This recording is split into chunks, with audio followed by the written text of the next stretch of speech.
Melalui pengalaman dan perenungan selama beberapa tahun ini, saya menemukan bahwa kata adil atau keadilan itu memiliki lebih dari satu makna, dan hal itu akan bergantung pada konteksnya. Sehubungan dengan hal ini, maka pada video ini akan diberikan sebagian kecil dari makna kata adil dan atau keadilan. Sebagai misal, pada suatu konteks atau kasus, adil atau keadilan itu dapat bermakna pembagian yang sama rata. Untuk si A, 50 dan untuk si B juga 50. Tetapi pada konteks yang lain, di mana tidak ada aturan khusus yang mengaturnya, keadilan itu, pembagiannya, tidak harus selalu demikian, tetapi bisa proporsional. Untuk si A, 40 dan si B, 60. Atau bahkan tidak proporsional sama sekali. Untuk si A, 55 dan si B, 45. Pun tidak bermasalah asalkan para pihaknya mau atau rela menerimanya. Jadi, pada kedua konteks ini, makna adil atau keadilan, tanpa menyentuh detil porsi pembagian di dalam permasalahannya, juga bergantung pada unsur kebebasan, penerimaan, keikhlasan para pihaknya. Makna kata adil atau keadilan yang lain, pada konteks yang lain, adalah suatu kondisi, situasi, keadaan, atau kejadian yang mungkin, bisa, biasa, dan atau wajar saja terjadi, karena didukung atau didasari oleh hukum kausalitasnya. Meskipun demikian, makna kata adil atau keadilan pada konteks ini menjadi bertingkat, mulai dari yang paling dasar, tingkat 1, hingga tingkat yang paling tinggi, sempurna. Dalam kaitan ini, manusia diperintahkan untuk terus berupaya untuk memperoleh tingkat keadilan yang lebih baik, tinggi. Contoh sederhana untuk makna adil dan keadilan, versi ini dapat dilihat dari cerita singkat mengenai dua mahasiswa, A dan B, yang masih kuliah di suatu universitas dan prodi yang sama. Ringkasnya, si A rajin belajar selama 4 tahun di masa kuliahnya hingga kemudian ia lulus tepat waktu dengan nilai yang sangat memuaskan. Sedangkan si B, di lain pihak, tidak hanya malas kuliah, tetapi ia pun hampir tidak pernah belajar secara mandiri. Kebiasaannya adalah main game dan nongkrong seharian di kafe. Oleh sebab itu, pada semester di mana si A diwisuda, si B justru menerima surat dropout atau DO dari kampusnya. Pada cerita ini, si A telah mendapatkan keadilan pada tingkatan dasar yang baik, sesuai harapan dan tidak ada pihak yang protes atas peristiwa ini.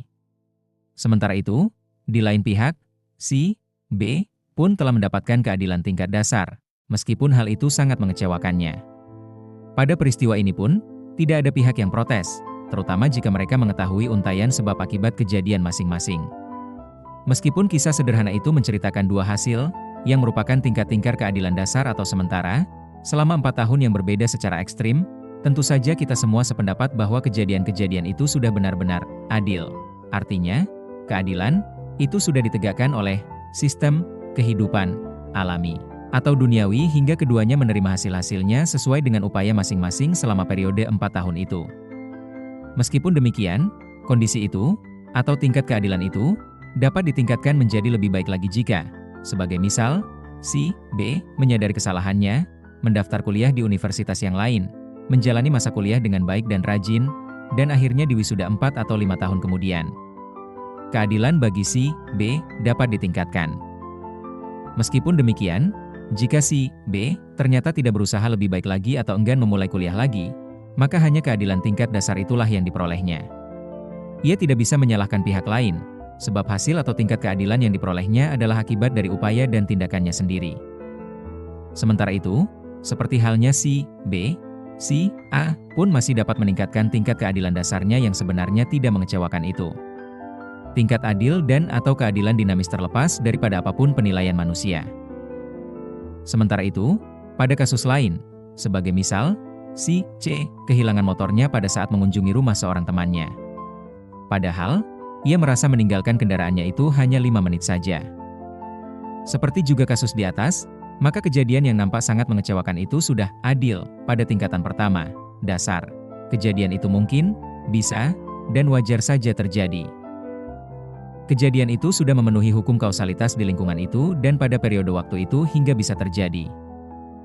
Pada saat itu, si C lalai atau tidak mengawasi kendaraannya, dan secara kebetulan di sekitar itu juga ada seorang yang memang berpengalaman dan berniat untuk mencuri kendaraan roda 2 milik si C. Maka, terjadilah pencurian itu. Jika si C pasrah atau sudah merasa puas dengan perolehan tingkat keadilan yang paling dasar itu, maka ia akan membiarkan kejadian itu begitu saja meskipun sangat kecewa dan dirugikan. Tetapi jika si C ingin mendapatkan keadilan dengan tingkat yang lebih tinggi atau lebih baik, maka ia perlu melakukan upaya yang signifikan. Yaitu, sebagai misal, dengan melaporkan kejadian itu pada pihak yang berwajib dan memberikan data atau informasi yang diperlukan. Setelah itu, singkat cerita, akhirnya, motor itu berhasil ditemukan atau kembali kepada si C sebagai pemiliknya. Si pelaku ditangkap dan kemudian dipenjara selama 1 tahun sebagai hukuman setelah melalui proses pengadilan.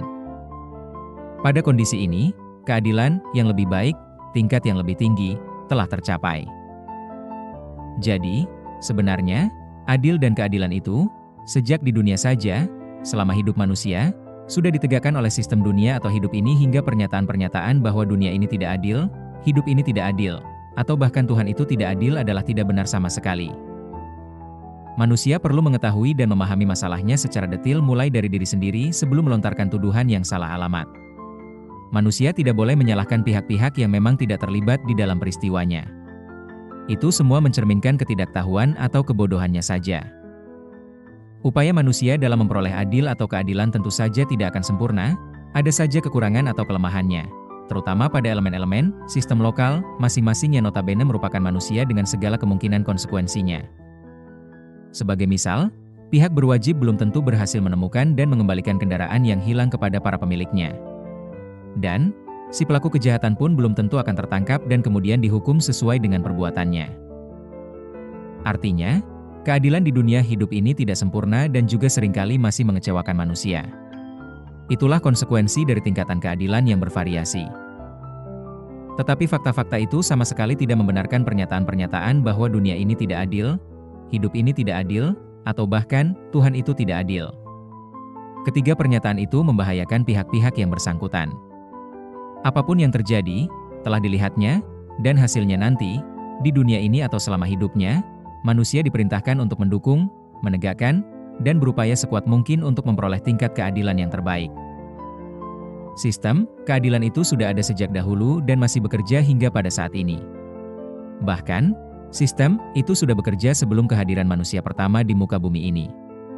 Apakah kalian menganggap bahwa sistem keadilan itu hanya berlaku pada makhluk yang namanya manusia saja? Tentu saja tidak, bukan. Sistem keadilan juga bersifat universal. Kenyataan ini membuka makna lain dari kata adil dan atau keadilan. Adil atau keadilan akan disempurnakan oleh Yang Maha Pencipta pada saatnya nanti. Dan, sebagai bagian dari kesempurnaan itu, setiap pelaku kejahatan akan diberi hukuman tertentu oleh Tuhannya. Sementara itu, siapapun yang berbuat kebaikan akan diberi balasan tertentu yang sangat baik oleh Tuhannya. Pada saat itulah tingkat keadilan yang sempurna, paling tinggi, akan terjadi.